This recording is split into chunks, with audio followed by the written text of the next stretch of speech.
भिवानी के चांग गांव में 4 दोस्त रहते थे, राम, श्याम, मोहन और सोहन।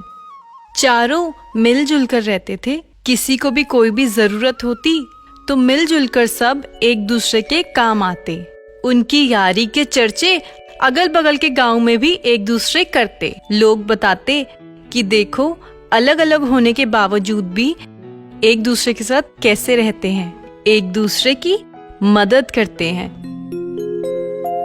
अरे मोहन, मुझे कुछ पैसों की जरूरत थी, क्या तुम मेरी मदद कर सकते हो? क्यों नहीं सोहन, मेरे पास ये पैसे पड़े हैं, तुम ले लो और तुम अपना काम कर लो। जब तुम्हारे पास होगा तुम मुझे लौटा देना।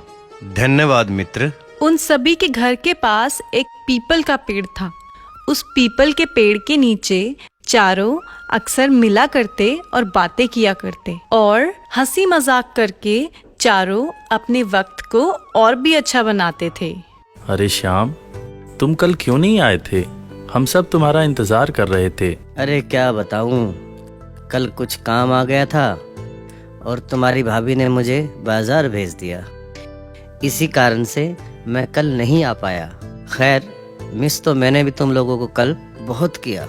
और बताओ, क्या चल रहा है? सब बढ़िया दोस्त, बस फसलों की कटाई चल रही है तो इस वजह से शाम को थोड़ा सा व्यस्त हो जाता हूँ।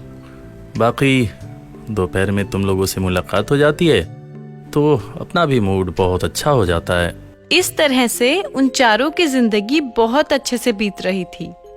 वो चारों बड़े प्यार से अपनी अपनी जिंदगी में बहुत खुश थे और एक दूसरे के काम आ रहे थे।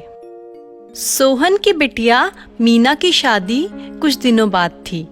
सोहन पैसों को लेके बहुत चिंतित था, क्योंकि अपने तीनों दोस्तों राम, श्याम, मोहन की तुलना में सोहन थोड़ा कम पैसे वाला था।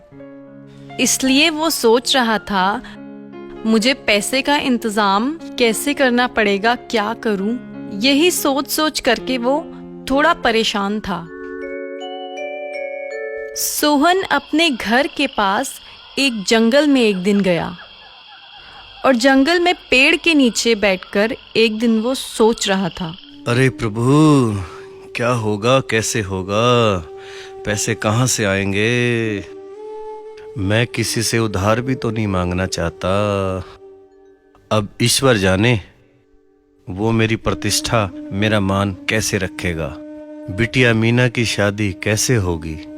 सोहन ये सब सोच ही रहा था कि उस पेड़ से अचानक एक आवाज आई।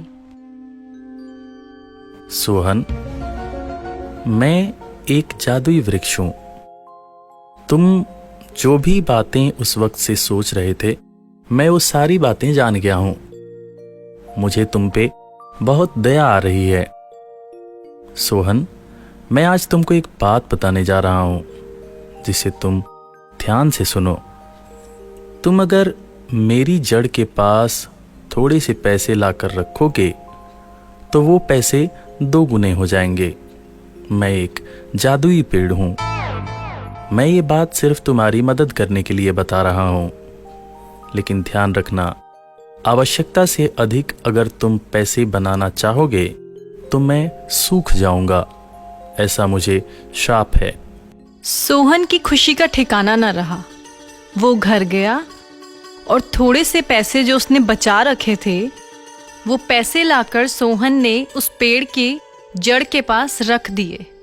अरे ये क्या, वो सारे पैसे देखते ही देखते 2 गुना हो गए। सोहन की खुशी का ठिकाना ना रहा। अब वो शादी से पहले हर रोज आता, पैसे रखता, थोड़ी ही देर में पैसे 2 गुना हो जाते और वो पैसे उठाकर अपने घर चला जाता था। इस प्रकार सोहन ने अपनी बिटिया की शादी के लिए बहुत सारे पैसे इकट्ठा कर लिए और उसने अपनी बिटिया की शादी बहुत धूमधाम से की। गांव वाले तो जैसे देखते ही रह गए। अरे भाई, सोहन ने अपनी बिटिया की शादी में कितने पैसे खर्च किए। सोहन तो इतने पैसे वाला न था, फिर ये इतने पैसे आखिर लाया कहां से? अरे चाचा, तुम्हें क्या पता, वो पैसे बचा के रखता था, इस वजह से वो ज़रूरत पे अपना काम कर पाया। खैर, सोहन की बिटिया की शादी हो गई।